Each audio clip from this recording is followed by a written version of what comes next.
Hey everyone, Duke Nukem 3D here with another Gas Master review for you guys, and before I get into the history of this, I want to give a huge shout out to a particular moderator on the r/GasMask subreddit for selling me this particular accessory, because I was actually after these for quite a while, and my only contact was Pixel Productions, who was basically asking $70 for one of these hoods, which isn't an unfair price to be fair, but that was more than I would be willing to pay for one of these personally, and he found a couple for super cheap, like literally two for like, what was it, like $30 at a surplus store, and he resold me one, and that's the end of that. But again, huge shout out to that particular person. You know who you are.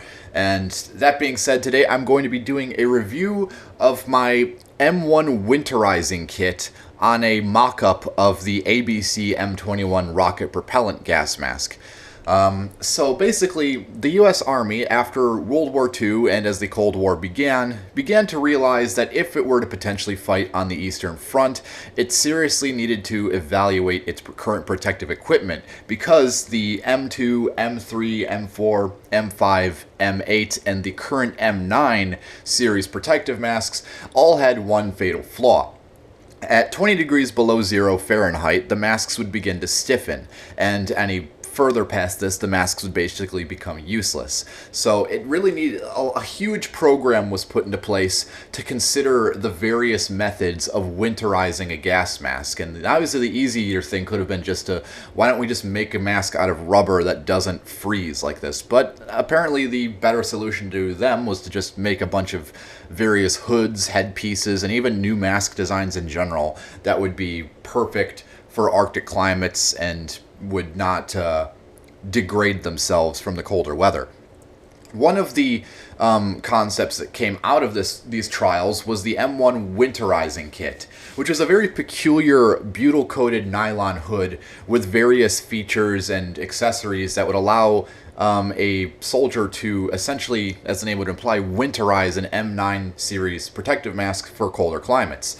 The hood essentially had openings for the eyepieces and the deflector for whatever reason, even though they could have just as easily done it like an M4 hood and just had openings for the eyepieces and nothing else. But nevertheless, it had openings for the eyepieces and the nose bulge deflector system, as well as a hole for the 60mm side canister port. And the outlet valve was interestingly retained in a sort of double-walled pouch on the front of the mask that both redirected the airflow to the inside of the hood to maintain positive pressure and keep the user warm, but it also had a sort of waterproof dry suit zipper on the bottom of this pouch that allowed the user to open it up and remove condensate and blocks of ice that formed while using the mask. The hood was also very peculiar in that it was essentially its own carrier. There were several pouches on this hood that would allow it to store the various accessories that came with it, and also it had a pouch for folding up the entire hood and kind of sealing itself in its own self-contained carrier. A very weird concept, but it worked and did what it was supposed to. As the M9 series masks were beginning to get phased out in the mid-1960s with the M17 series, the hood, like the M9, was delegated for special purpose usage, namely with rocket refuelers, because liquid fuel rockets, a component of the fuel that they used was liquid oxygen, and liquid oxygen essentially freezes anything it comes into contact with, so ergo the ABC-M21 would have to be issued with a winterizing kit for any duties that would be handling liquid oxygen. And these kits lasted probably well into the early 1990s at the very latest, when the M26A1 rocket propellant masks, which used clear view and sometimes ultra view face pieces, began to overtake the ABC M21. But the M1 Winterizing Kit really serves as a testament for the amount of wackiness that went on during the Cold War and just what we were kind of expecting to face up against. But anyways, I digress. Let's get into the kit itself, not really focusing on the ABC M21 as much, because as I stated before, this is a mock-up. This is not an original set, because original ABC M21s would have canisters that are marked M15, and the M2 hoses would be black and have Tinnerman clamps rather than the standard World War II Class B gray M2 hose, but other than that, it's essentially the exact same as an ABC M21. I know Moulage is actually, I shouldn't spoil this, but Moulage is actually expecting one sometime sometime, and I'm sure we'll keep you posted on that. Again, sorry if you were wanting to keep that a surprise, Moulage, but I couldn't resist mentioning. So anyhow, let's get on to the kit. Here is the box that the hoods would come issued in, all folded up in their self-contained carriers. You can see Winterizing Kit, Style 1, Protective Mask M1, one each left side, the contract numbers, and this particular example was manufactured in 1959. Fairly late for an M1 winterizing hood, but this was probably more towards when it would be used for, you know, rocket refueling purposes rather than as a standard issue piece of equipment. Then you have the packing information from the manufacturer of the box, not really too interesting, and there's really nothing to see on the inside as far as I can tell. Getting into the accessories for the hood, the first here is a cheek pad, and the reason this was what this would do, this would go inside the nose cup underneath, essentially between the canister threads and the nose cup, because the reason they did this is because they figured that during the colder climates, the metal of the canister threads would essentially get so extremely cold that the cold would transfer through the rubber and actually frostbite the user's cheek. So this was literally an adhesive pad that was placed in between the nose cup and the threads so that frostbite would not occur during long periods of use. Another issued accessory that came with this is spare inlet valve discs for the nose cup of the mask, and the reason for this was because it was a way to prevent condensation in the mask, because they would assume that anytime this kit was issued, you would need to replace the nose cup valve discs to prevent, because in case the nose cup valve discs were curled at all, it would potentially be a source of leakage that would cause condensation on the eyepieces and therefore frosting and just poor vision. So they were really going out of their way to make sure that this mask did not fog up. So another accessory, which I unfortunately do not have, are a set of insulating eyepiece inserts, which are a set of two clear plastic molded lenses that actually go inside the eyepieces. They're not outserts, because most lens outserts serve the same purpose, but they go on the outside.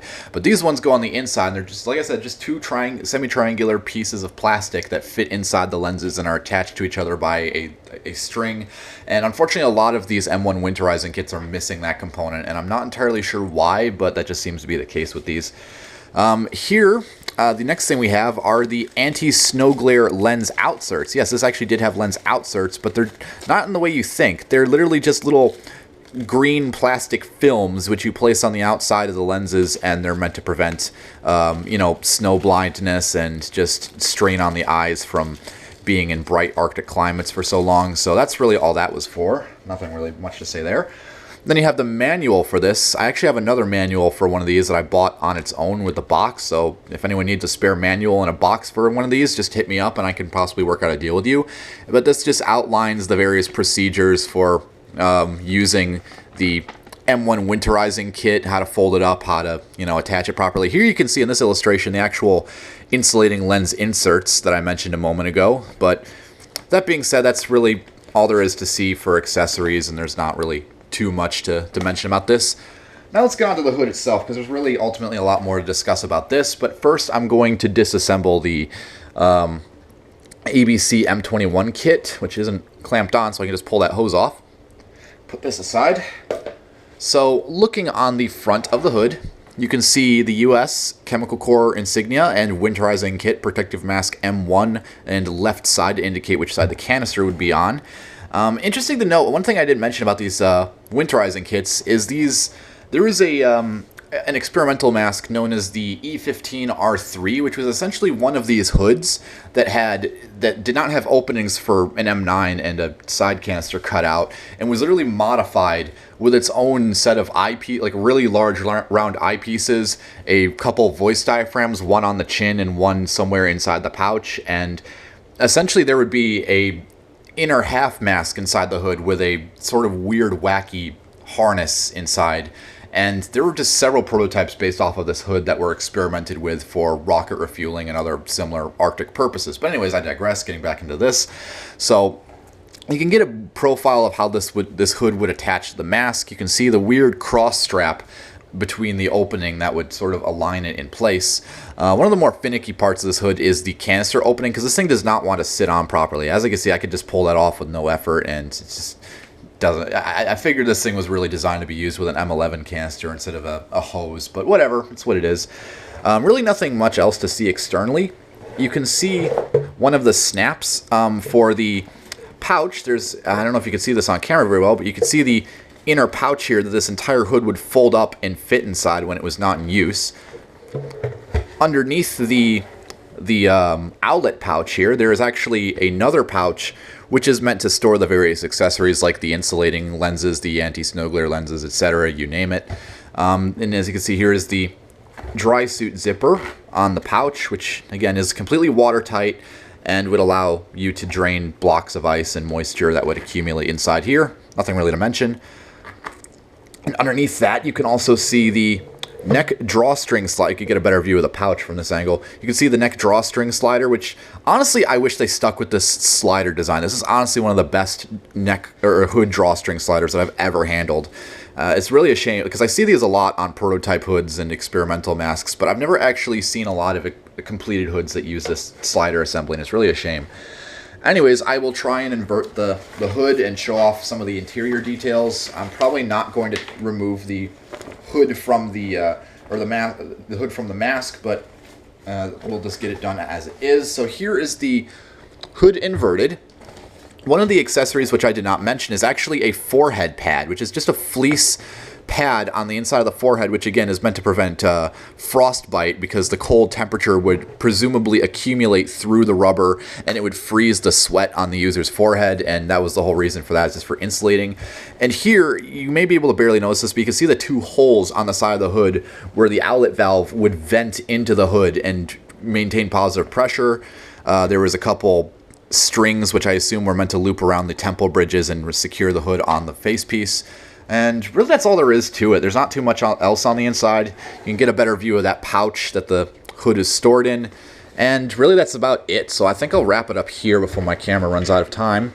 So that being said, I'm Duke Nuke 3D. If you have any comments, questions, corrections, or concerns, drop them down in the comments below. Big thanks again to the person that sold me this, and I'll see you all later.